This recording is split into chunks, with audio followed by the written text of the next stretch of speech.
Hello and a warm welcome from the streets of Baku, the capital city of Azerbaijan, and we are back for more virtual Formula 2 action. It is here in this 20-cornered circuit, the Baku City circuit, where we have seen plenty of drama in F2, and let's hope we might be on for more today.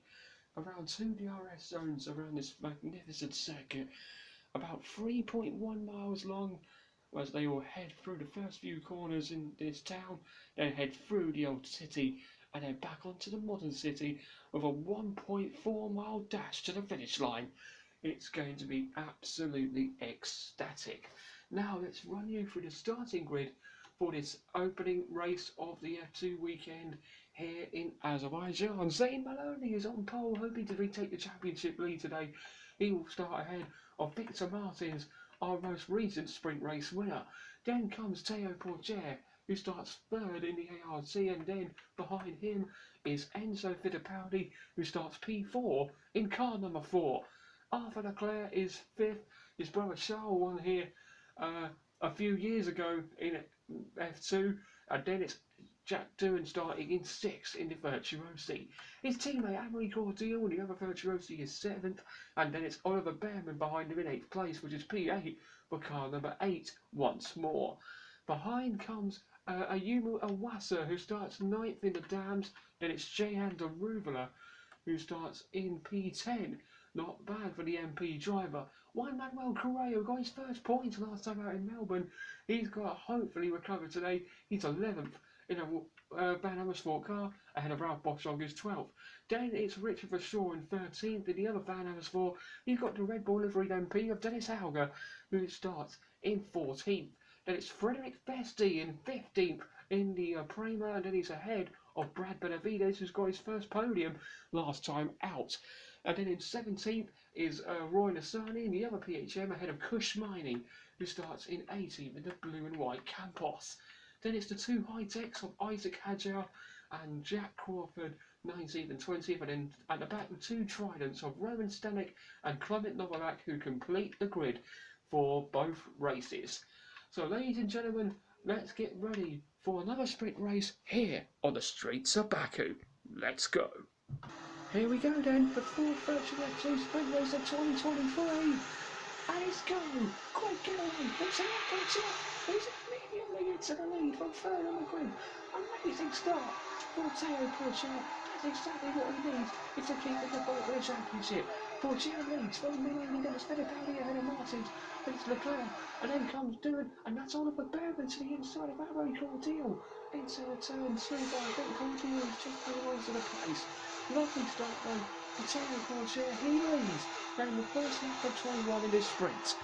Wow, great start for Porcher. That was an awesome getaway, getting ahead of both Maloney and Martins, as Fittipaldi has also got past him.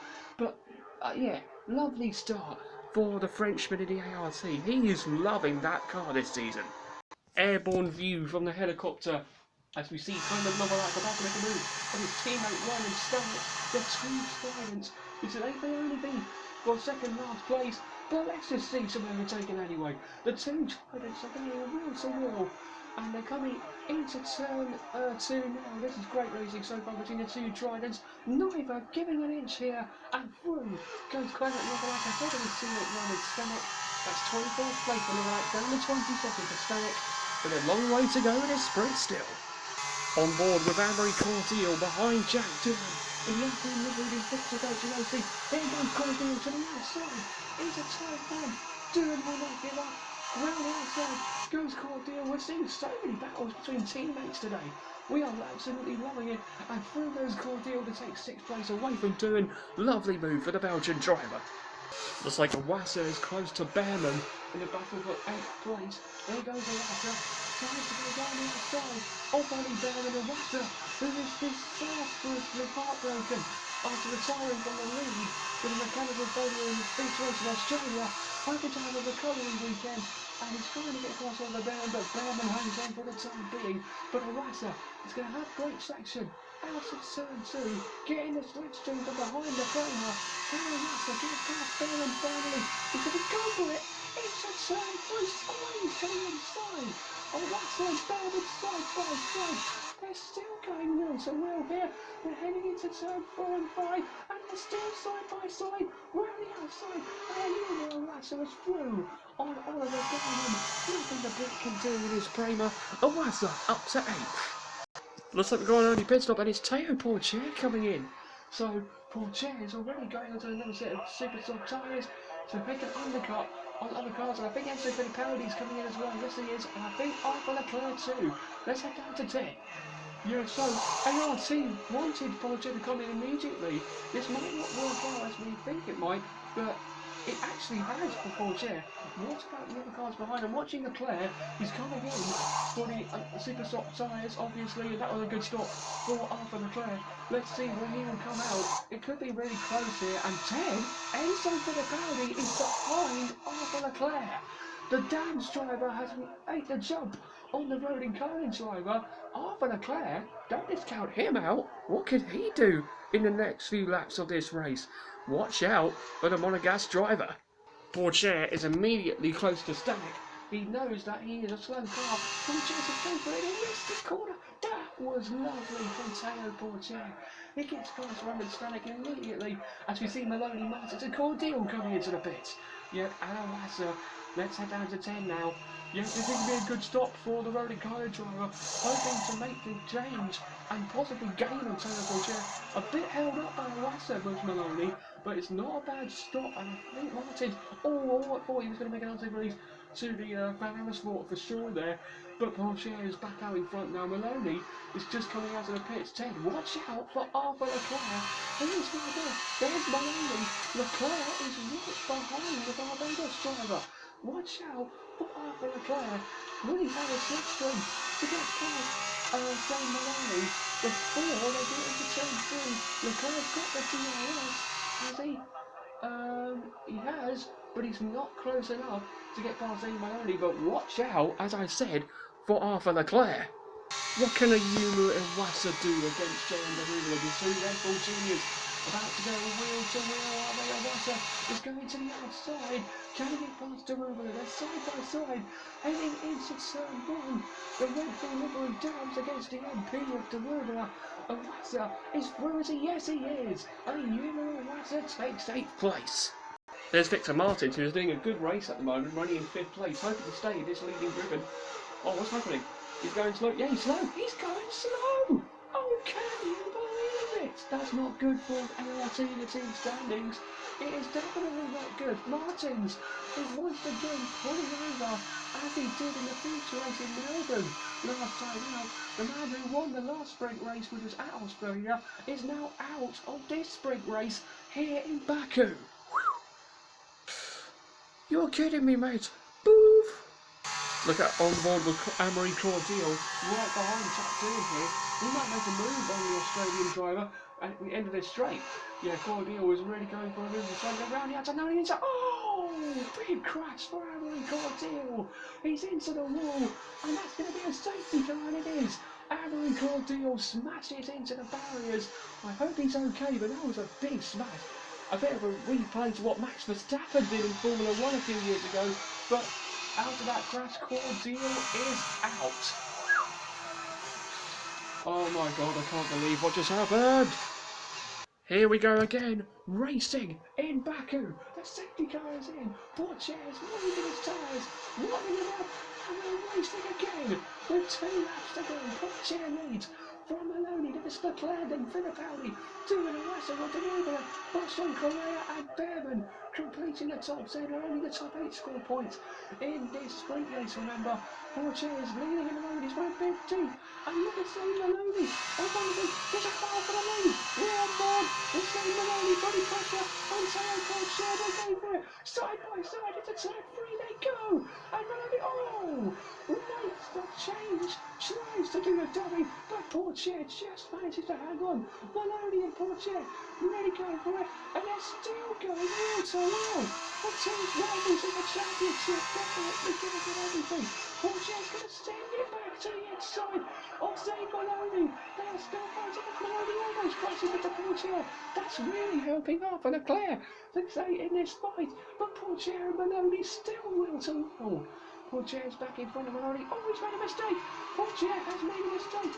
What's going to happen here? No, for a too wide. Into this corner doesn't go well. And it doesn't. Zane Maloney is in the wall. That's holding up a lot of cars. Zane Maloney has crashed, and look at the pile-up going into the castle section. Maloney is out, but what will happen to some other drivers? Duran has got through, and we're seeing disqualifications for Correa, and who else is going to get disqualified? That's only one Manuel Correa so far, but let's just keep looking at the timing screens. We've got Vesti and Halder and Miney and Stanek. They have disqualified, Crawford as well, and I think that's it. Yes, it is. So, wow, drama here in the late stages of this race. Porcher leads from Leclerc now. What's going to happen in the last lap? We're about to find out. Porcher's leading. He went a bit wide, and there's Leclerc. Look how Arthur Leclerc is. He's going to go for it now. Not close enough to Taylor Porcher. Porcher's leading again. He's alive now for Leclerc. He's no winning.